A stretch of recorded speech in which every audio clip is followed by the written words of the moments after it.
Welcome welcome friends to the newest edition of Seahawkers What If, the most unique Seahawks preview show in the multiverse. You could, of course, find this on the Believe Podcast Network under For the Hawkra, or if you're out on YouTube, all the videos, youtube.com/Seahawkers Podcast. I am your host, Clinton Bonner. I am fired up because I've got some exceptional co-hosts with me today for the first time ever in 2024. Mr. Adam Emmerich coming in, subbing for Brandon. Adam, how you doing today?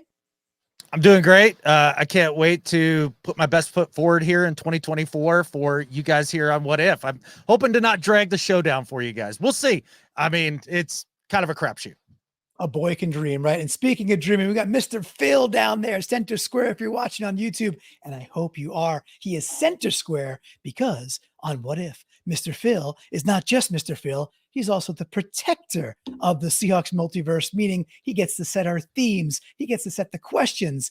And if you've never been to this show yet, we really do think it's one of the most unique ways to preview the Seahawks upcoming matches. Mr. Phil, how are you doing, bud? I'm doing great. This Saturday, I've got an interesting thing going on. I blew up the engine on my F-150, and so I have some very good friends that'll be helping me install the engine replacement. I found a really good one with low miles. Thankfully, I've got a good friend with a mechanic shop, another friend that's good with the wrenches.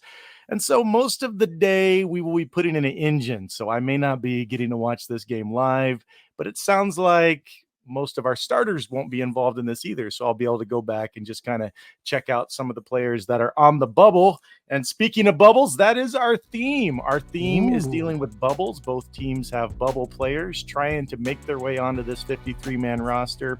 And so all three categories today deal with bubbles. We will start with Mr. Clinton today because last week we started with not Adam, but Brandon. Adam's filling in for Brandon, so we just treat him that way. The three categories dealing with bubbles is pop, of course, because bubbles get popped, pop the bubble. Scrubby bubbles, right? So the word scrub is the second category. And then the third one deals with bubble wrap, kind of, except it's not, but bubble and wrap go together. So we start with pop, so that no bubbles are popped this week. I hope everybody knows both coaches have said we will not see many starters. Whatever that means out of the 22 starters, maybe you see one or two. I'm not really sure. But we get some exciting things to see who gets to make the team. And preseason's all about these guys on the bubble anyway. Here we go. You talked about this a little bit on 3 and 3 Out, Clinton, so I'll give you a chance to further expound. What if one of these running backs can really pop in this game? Is there a way one can really separate against and among the backups? Is there something you'd like to see where one of these guys can really separate themselves, Clinton? Yeah, thank you, Phil. So, and thanks for mentioning 3 and 3 Out, which is our post-game unique show that we do. And yeah, the thing I got into around on that particular show was I was calling out Kenny McIntosh because I missed the game live last time. And all I heard was he had a great game. And when I went back and watched it, I didn't see a great game. I saw an okay game. And I saw him missing blocks and not being great on third down protection. Meanwhile, I see Coach Mack at the podium a day or so later, glowingly talking about Halani out in space on the Laviska Shenault end around, right? And look, those things, that's for me, Phil, that's what it is, right? So yes, they're going to run the ball. Yes, we might see a sprinkling of Charbonnet. Clearly we won't see K9. Good, happy, all good with that. So running the ball wise, for me, I'm sold one game into Halani being the guy. That's me personally. Now, what I'll be watching for is just can there be continuity in Halani's progression with protecting the passer? Because to me, that will be you talk about separation. I think the separation's already there, and I think Halani could kind of gain a little more distance if he keeps doing what he's been doing from the reports we get from camp and some of the live practices or the scrimmages with the Titans. That's what I'm looking for, man. Yeah, and one of the coaches was even on record saying, Kenny will be great once we get his pass protection rounded into shape. And I was like, ooh, that's something to watch for. Adam, is there anything you're looking for some separation amongst these backups at running back? Anything additional besides what Clinton's been hammering on? Okay. Well, with Clinton's kind of, I don't know, overview of McIntosh's performance, I think that was a little unfair. I think it wasn't a great game, but it was better than okay. Look, if you want to bang on him for his pass protection at this point in his career, yeah, I mean, it looks like it's something that he does need to work on. But in terms of his running ability and being able to get the most out of the runs, I think he did a nice job with that throughout the game. Not an amazing job, but better than okay. And I think he can put some separation between himself and Holani if he can stack performances, because that's something that we hear from Coach Mike all the time, right? He's looking for guys who can stack performances. And we saw last year as McIntosh went through training camp and up through the mock game, he was one of those guys that everybody was talking about and being like, holy smokes, like this guy is a difference maker. What I've seen out of Holani, I've seen him make basic plays in the one game that we saw. Cool. If we're worried about our third string running back having to learn pass protection, I'm fine with that. Like, he's not going to see the field hardly ever if things go according to plan. And at the end of the day, it's probably not going to be for weeks if we do see him. So there's going to be time for him to work on that in camp.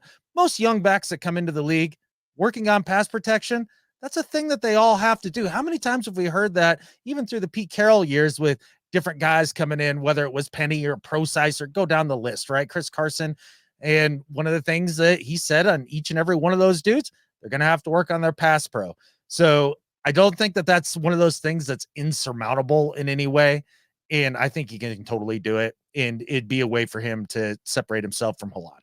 So, Adam, your prediction is that they are not fighting for the primary third down back role. You think Zach or Kenny K9 are going to be in there more for the third down? Because if Halani and K-Mac are fighting for the third down role, then pass pro is like one of the most important things they can do.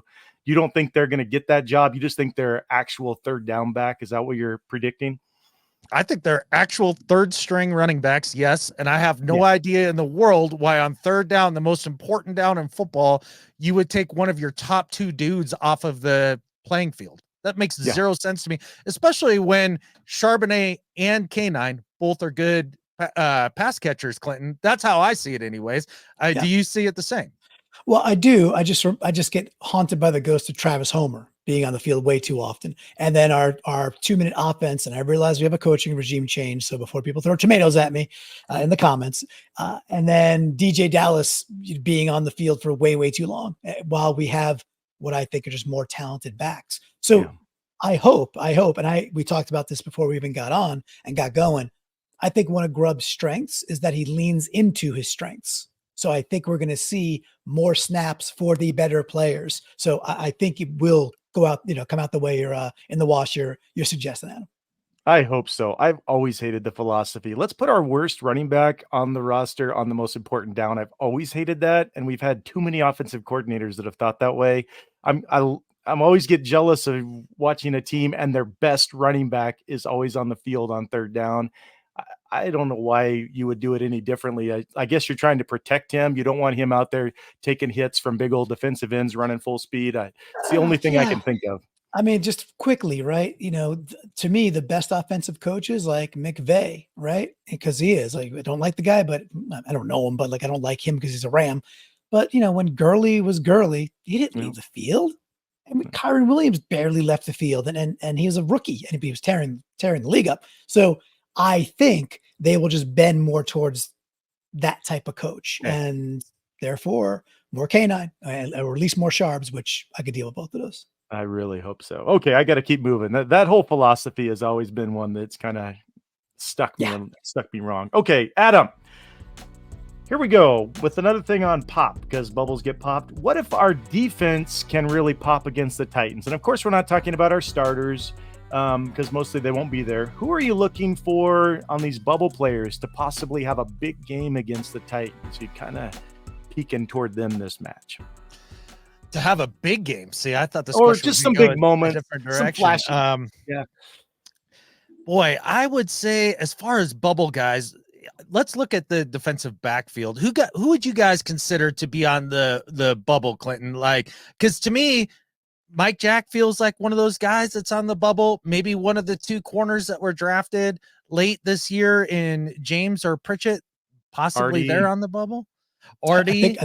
think that whole batch is pretty bubblicious, unfortunately, right? And in a good way, because there's a lot of depth there. These are Kobe. dudes who started, and Kobe is seemingly solidifying that what, 4th safety, right? Because it's going to be Marquise and Jarek are going to be fighting for the 5th safety. If you think Kobe's in front of them at 4, I mean, I think all 3 of those guys could be battling for the 4 or 5. I don't know. I do think that's an interesting area, though, Adam, that you're circling on for sure, dude. Yeah, because that's the part of the defense in terms of the depth that seems to interest me. Mike Jack was a favorite of Pete Carroll and the previous regime, and he seemed to get on the field quite a bit, and we haven't seen him hardly at all. And I think that doesn't spell good things for him moving forward. So I guess as far as having a big game, I guess I would expect somebody like DJ James or Marquise Blair, one of the depth pieces there, to be the guys that I'm looking for to see if they can solidify that spot going into the regular season. Yeah, and I think Mike Jack has been a little banged up, and then some were suggesting because he's a decent starter, like he's not top half. If there's 64 starters, he's definitely not in the top 32, but he's a potential starter. Some were floating the idea that we might be looking to trade him. And so either way, if he flashes, that could get us better trade value or move him where he's got a chance of starting. Clinton, do you have somebody, some areas, some guys you're thinking might really pop on the defense in this game? I do. And I was remiss last What If, which was a fantastic show. And then when we got done, I was like, oh man, I meant to talk about this guy.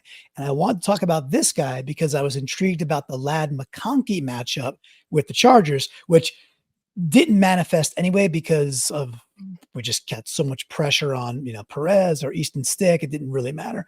However, the dude still played well. And we hit him earlier, Artie Burns. I think Artie Burns has very much solidified that he's basically like the number 2 slot guy. And they're showing a pretty rangy propensity, if you'll allow those words, to move Spoon. Spoon's not just playing the slot. Spoon's going outside. He's really getting into that Hamilton role, right? And so Burns to me becomes a really interesting chess piece for Macdonald to move about and it seems like Artie's really taken to this role. He's been on the outside his entire career, and now he's moving inside, and that's something. He's playing really solid, and I just think he's a good NFL player. And sometimes, your championship teams, you got your stars, you got your Shermans and everything else, but you also got your Brandon Meebanes. The dudes are just like, that guy's really good at football. And I think Artie's there. One other shout out quickly is, you guys know I'm a big fan of Miles Adams. Now, I also realize his chances of making this team with that front are certainly reduced than they've been the last couple of years. Yeah. With that, you get him out there, and yes, you get him out there with Byron Murphy, so that's a huge plus. But his activity, his speed, it matches pretty darn well with Byron Murphy because now you got 2 dudes who are a problem right off the bat. It's kind of Miles's calling card is that he's quick. He's quick to that first contact, quick to his first move. Then you got Byron Murphy, who's looking like he's all world, that has all the attributes of quickness and strength. And hey, maybe it could just give Miles that boost. And if he gets home for a sack and a half or something like that, I'd be cheering that on, man. And Cam Young hasn't done anything really impressive, so Miles might have a route in. Plus, I think if everybody's healthy out of camp, Miles is gonna have a really tough time. But there's always a chance someone starts on the pup, someone starts banged up. So Miles does need to flash to solidify his chance as next guy to get on the roster if there's an opening. Appreciate some of those call outs. Let's move to our next category, which is scrub. When you're thinking bubbles, you're thinking of doing some cleaning. What if, Clinton, our backup O-lineman can clean some things up in this game? What do you hope to see from, because and this is an important area to watch for if you're watching. A lot of our backups are going to be playing. What are you hoping to see as some steps forward from them, Clint? Okay, I won't take too much off the board here because my mind's going a couple of different areas. Since I am going first, I'll take the one I want, but I think I'm leaving some good meat on the bones here for Adam. The When we get a chance to finish and execute on 3rd and 1, 3rd and short, and maybe we get a chance again at a goal to go, I'd love to see them just simply do better than they did last week, right? Let's see. The Chargers by no means are world beaters at this point. In fact, their roster's pretty darn pedestrian. And then you're going against some second stringers. Titans might be worse. Titans are not, they're not very good. They're okay. They're okay. And they're defensively, I think, better than they are offensively, but this is not a crazy talented Titans team. I'd like to see us on 3rd and 1s and maybe a 4th and goal or something like that again. Move them. We got moved last time. Like Olu's getting a legit shot. I understand Connor Williams is in.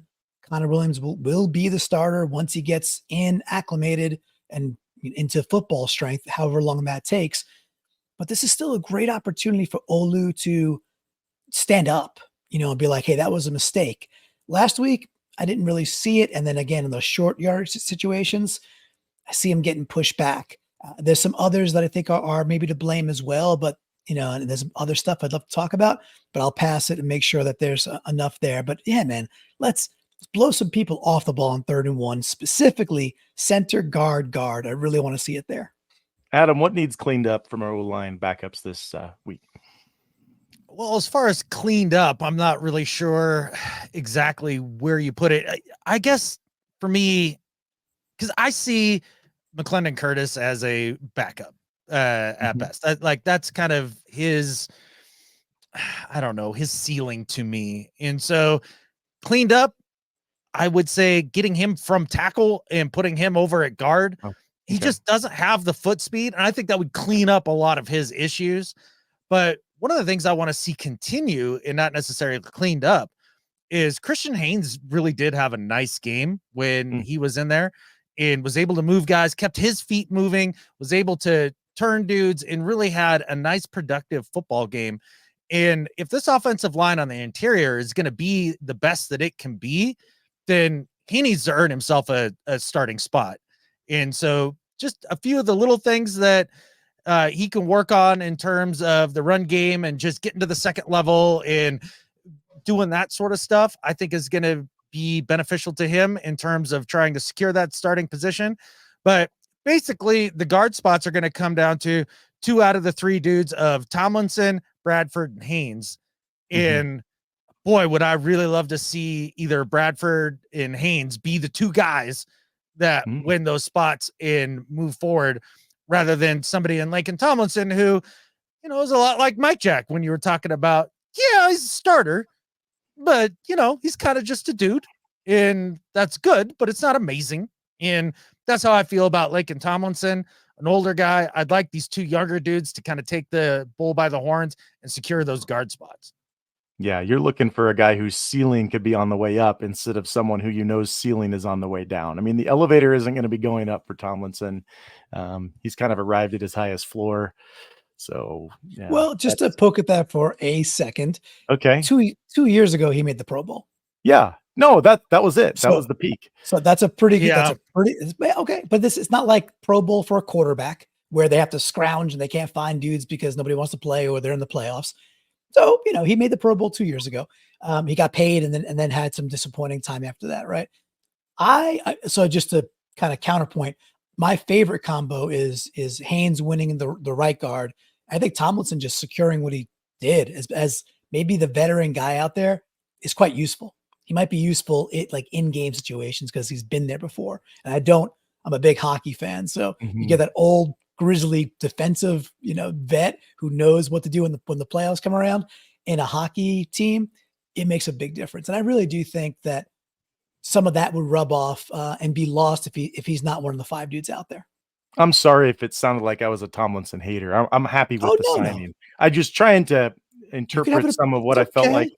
You can have an opinion, Mr. Bill. You can have your own opinion. It's all good. The young guys out dueling Tomlinson is a good thing for our ceiling and the potential for for sure. But I love having could be. Yeah, I mean, absolutely could be. And sorry to talk over you. I apologize. It could be.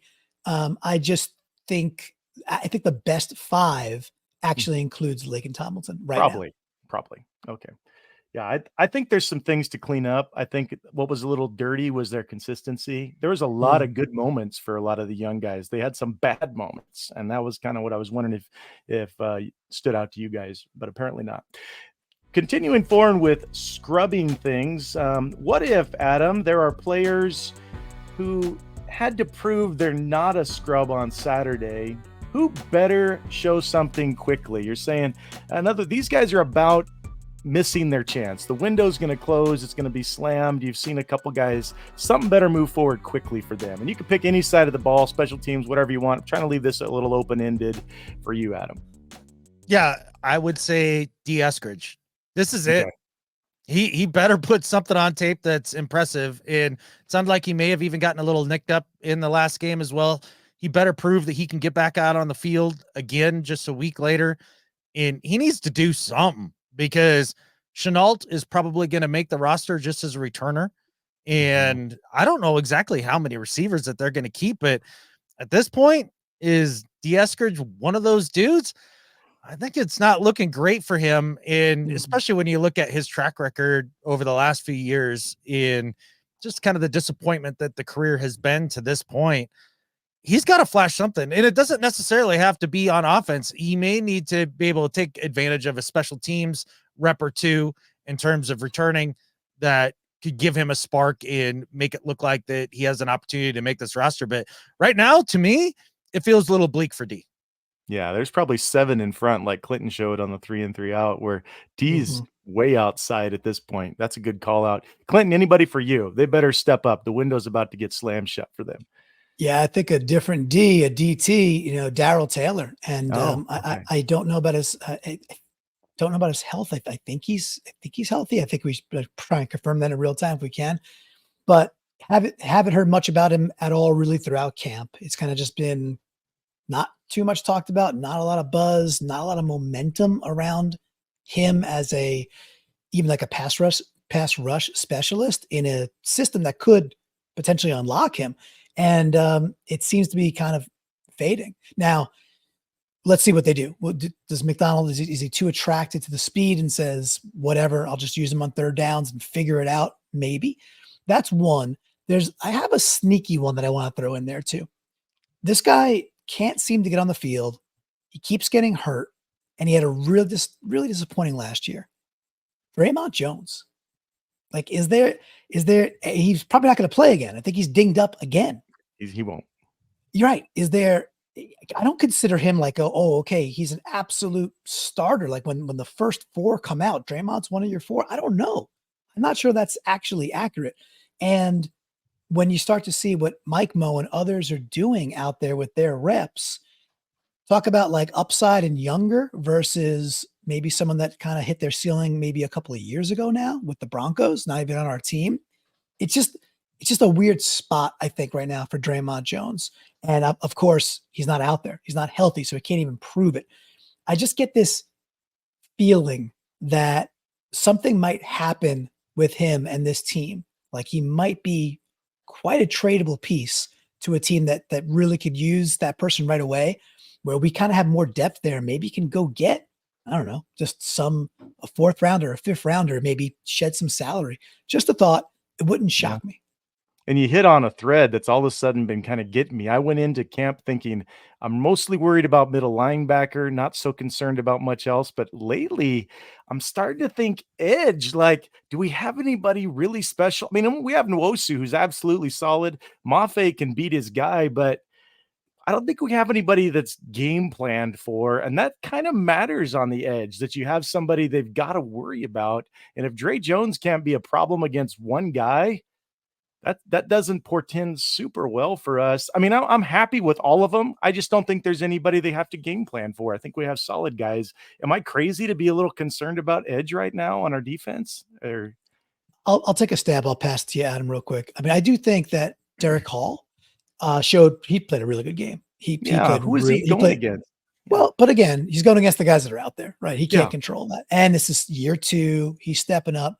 I think edge, look, if you've got good edge, which I think you just described some players that are at least that. Yeah. But then you give the combination of Leo and Byron Murphy. and they're stunting and they're doing the things they're doing, those good edges become at least very good edges pretty darn quickly because they get opportunities because a dude's always double teamed. That's So I what just I'm think hoping. I think there's opportunity there. And what about you, Adam? Do you think we have enough on the edge group, or are you in Phil's camp? I think if it were a different defensive coach at the helm of this team, then yeah, I would probably be a little bit more concerned. But one of the things that Mike Macdonald does really well is manufacture pressure, right? Mhm. Like which Raven on the edge last year was the guy that struck fear into your heart, like one of the top 5 pass rushers in all the league. He didn't exist there. Like, I mean, we're talking about Kyle Van Noy being out there for a lot of it, and guys of that ilk. Not a bad player by any stretch of the imagination, but not, Nick Bosa or, guys of that ilk. So I'm not too concerned about that at all. I think in terms of pass rush, this is going to be one of those things that the team is going to have to do as a team. And that's how Mike's philosophy works as well.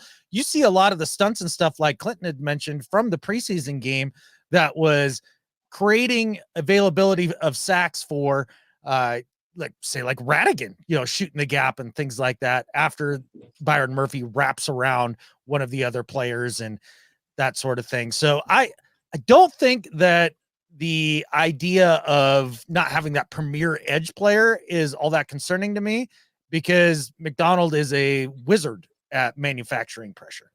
It's great. And if anybody's watching, you can see how they have calmed my concern. I'm smiling a little bit. I'm glad you reminded me of those thoughts that I had leading into this season. And I'd be totally happy if we don't have any big double-digit sackers, but a ton of guys that hit 6, 7, 8. That would just be phenomenal. I'm totally pleased with that. Plus, it kind of helps your cap a little bit when it goes that way. We better get to our last category. I'm piping off too much. Clinton, we have to deal with wrap so we can get toward wrapping up the show. The first question, what if wrapping up is only the beginning on defense? What else do you want to see from this defense as a whole? Some kind of sparks you'd like to see? Because I love the fact that we already are wrapping up. That's something we never saw this early in camp. Something you want to see, Clinton? Yeah, good question there, man. Let me give a little thought to that, because the first game was so solid, so it's hard to be like, oh, Yeah, I know. what gap might be there. So I'll try to pick a few things apart, and it let's just go back to let's go to our linebackers. They played, I think they played really well. Yeah. And as Adam said earlier, we got to stack some of those things, right? So I'll even concentrate just on, our draft pick with Tyrese Knight. Tyrese Knight looked fast. He did wrap. He looked instinctive. Sure, a play or two, he might have been out of position because he's maybe still has that kind of a gambling mindset. Okay, I'm okay with that. The thing that I could look at, like Tyrese Knight in college to him inside Macdonald's system, guys, it's when you have a foundation that allows you to go do the things you're good at. So in Mike Macdonald's system, the dudes in front of him are freaking gap sound. In one game, we saw that. One game. And it's impressive how quickly that took hold. Now, is it the Chargers' inability to move them off the ball? Maybe, right? Who knows? But their gap soundness certainly stood out. So if you're gap sound and you allow a natural flowing linebacker to go do natural flowing linebacker things, that gets me, as Adam would say, gives me all the fizz. So eyes on Tyrese again, see how the gaps look, which I think will be good. And let's just see if he could just stack another really impressive game together where he's racking up lots of sacks and he's hitting dudes either at the line, a yard or two after the line of scrimmage, and just not giving up much. That would be a really big sign, guys, if we got 2 games in a row from a dude who was maybe the biggest wild card coming out of the draft.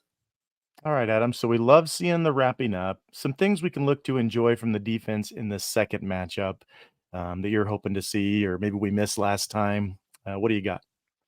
Well, number one is I want to see Byron Murphy take on double teams and just not allow people to root him out, just like he did last week. I mean, he would do the drop to a knee thing and just absorb those 2 blockers and allow the other players then to play that gap sound football that Clinton was talking about.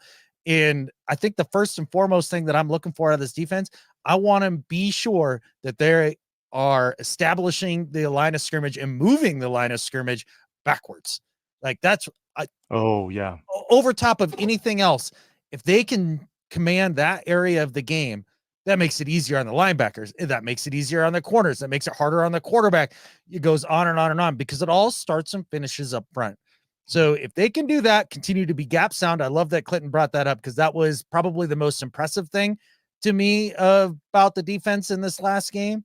And I think it's a product of a little more discipline, which I think Pete was having a hard time instilling the last 2, 3, 4 years, just because the message does get stale over time. And then the communication is much higher now than it was last year. That was something we heard KJ Wright basically espouse on behalf of Bobby Wagner throughout the season last year, is that the guys weren't talking. And with those two things in place, that really does help them be more gap sound because they know where they're supposed to be in relation to the guys around them with what everybody is seeing. So if they can do that, continue to be gap sound, and then just push that line of scrimmage backwards, or at least don't get pushed back and control that, that's an amazing start to this upcoming season. Awesome. I got to go to the final question here, Adam. And I think of every game a little bit like a present, every Seahawks game. And the presents get better as you move along, preseason, regular season, big determining games at the end of the season, hopefully playoff games. But we're still unwrapping preseason games. And so as we do that, what are there some things for us to learn? What else might we learn from a game played almost entirely by backups? I've left a lot of open-ended questions because we're all kind of what we're looking for. But as we get ready for this, what are we going to be able to learn from it, Adam? Not a whole heck of a lot. Like Okay. this is gonna be one of those games that the coaches are looking for some very specific things out of specific players and some very specific situations. Yeah. And they're going to be looking at different guys that play together. That the plan about how this game is going to come about is going to be completely unknown to us as fans in comparison to, say, regular season games, when you have a sense of who's going to be on the field and what the scheme is and what their identity is and what they're trying to do. So honestly, all you're really going to learn is which guys want it, because the guys that really, really want it and have been putting in the work for the past 6 months, this is their time to shine and to take the bull by the horns. And so you're only going to learn maybe a couple things about individuals, but in terms of the scheme and the team and all that stuff, good luck. No, that's a perfect answer. I love the honesty of the answer, because that's exactly right. Well, let's watch for some who wants it. How about you, Clinton? Is there something in addition to the want it factor?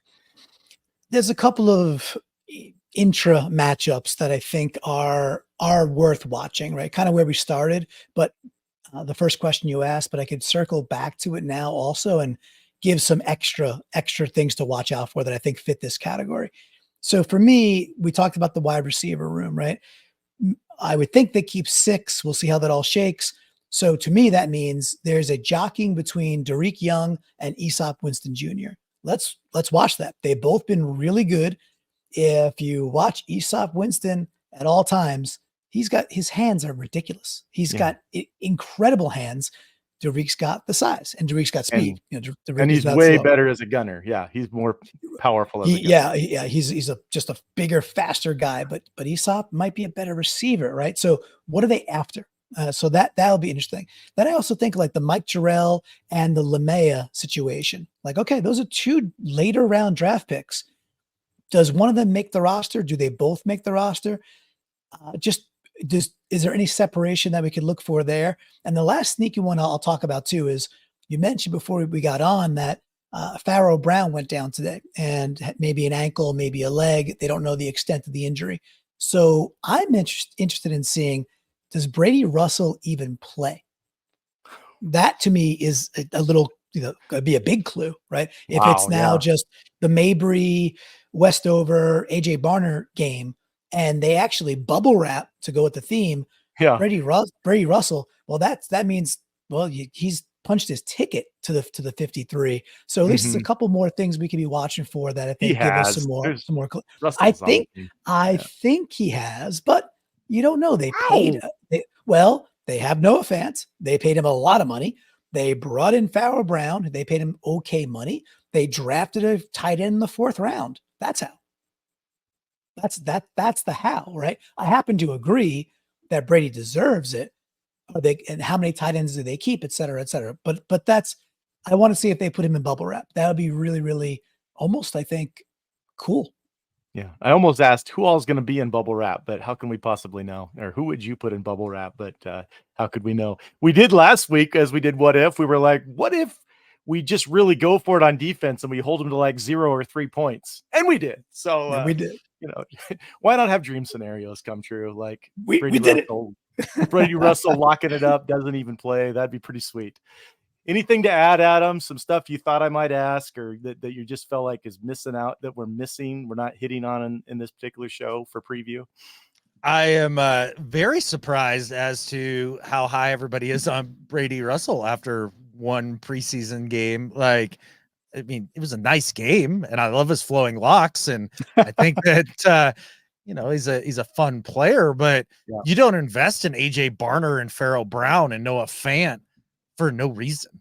Like, I don't know that he can displace Barner on the roster. Like, I don't think that anybody has said that Barner has showed that he doesn't belong in the league in any way, because that's basically when a guy that's picked as high as Barner was, a mid-round guy, that's how he ends up off the team and out of the league in one training camp. Usually those guys make at least a second training camp. They make the team for like 1 year. How many tight ends are they going to actually keep? Do you guys think they're going to keep more than 3? I don't. So here's the thing for Brady Russell. All I've been hearing is the noise about how dominant he's been in camp from every reporter. And it was like Clinton was talking, I think, on 3 and 3 Out. Sometimes you hear about a movie and it's like, this is the greatest movie ever. And you go there and you're like, okay, they already built it up so much. At best, it's going to be okay. Well, I've been hearing over and over how awesome Brady Russell is, what a natural nose he has for doing great things out there. Then I watch the game and every time he's out there, he's doing the right thing and more. I don't know what else he has to do other than play horribly to get himself off this team. And I don't care if you drafted somebody. If Brady Russell is that much of a difference maker, put the 4th round guy out there and see if you can keep him on the practice squad. If not, you got the better player. Yeah, it's super interesting. He's definitely one of those, like Byron Murphy has taken the pole position of hottest commodity inside Seattle. There's a few others that I have. One that I want to answer your question in a second and talk about him. But Brady Russell's probably on that podium in terms of like the most buzz coming out of the camp now and then into the first game. And the beat reporters are like, look, this guy's gonna make the roster. So we'll see. We'll see if their predictions are right. And again, it would be quite interesting if he doesn't get much time at all on Saturday. It would be very indicative. Of course, Farrell Brown just getting injured will be pretty big too. Let's see if that's a major injury or not. Hopefully it's not.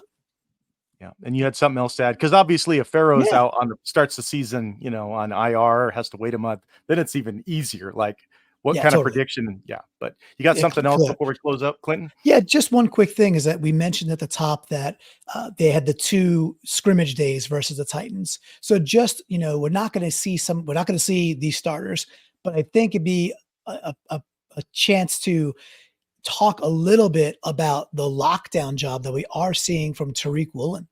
And, Adam, I know that you had some opinions on Woolen in the offseason, and they were not wildly based. They were based on the fact that he wasn't tackling. He wasn't even attempting to tackle. He didn't look like a physical player, and that's not going to fly.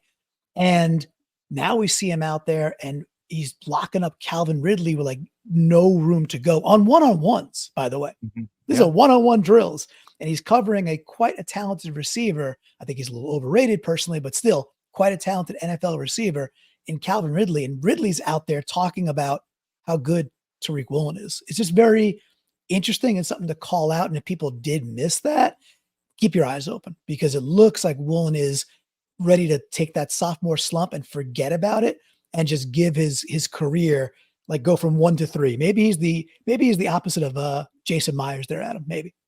Turns out having 2 good shoulders helps with playing more physical, maybe. True fact. Yeah, there's that. Hey, look, he took the offseason to heart. and has really embraced the new coaching staff as well, and has upped his game so far throughout training camp and the preseason and all that. And kudos to him, because after watching what he had done throughout his sophomore year, I was like, man, maybe just trade this dude. Like, not that I was hard and fast about it. It was like, I probably would. That's where my head was at. But the idea that he was able to take that to heart, and you can see the chip on his shoulder too in the press conferences, in the way that he answers those. He heard it. He not just like, not from me, but like from, the media as a whole, and kind of the social media aspect of things, and decided he was going to do something about it. And that sort of grit, that's exciting. And you mentioned him locking up everybody in the one-on-one videos, Clinton. And yeah, it was a night and day difference between him and literally every other corner, including Spoon. Every other dude in one-on-ones was getting toasted. Now, it looked like that came from the Titans beat reporter, or at least the one that I looked at. So I don't know if it was just all the completions and none of the good plays by the DBs were being shown, shorter reek. Hard telling, not knowing. But yeah, he's head and shoulders as a coverage guy above everybody else at this point. And kudos to him, man. I'm very impressed. Well, gentlemen, we had plenty. There's a lot to look forward to, as there's a lot of players on the bubble. I think there's quite a few jobs that are right there on the edge. And speaking of being on the edge, if you're on the edge of clicking that button right there, so youtube.com/Seahawkers podcast, well, go ahead, click it, click subscribe, hit the bell so you know when we're going live. Adam and Brandon do an awesome live recap show after every single game. We have the unique preview shows, the unique post-game shows. We even do a gambling show, for crying out loud. We do a lot of great content over here at the Seahawkers podcast. Listening on audio, you could also grab it on the Believe network on For the Hawkra. Tons of unique content coming your way. I know, boys, we are fired up for game 2 of the preseason. Stay healthy. Let's get another W. And Adam, let's stack those W's, bud. Absolutely. And with that, Adam, there's only one thing left to say. Go Hawks. Go Hawks. Go Hawks.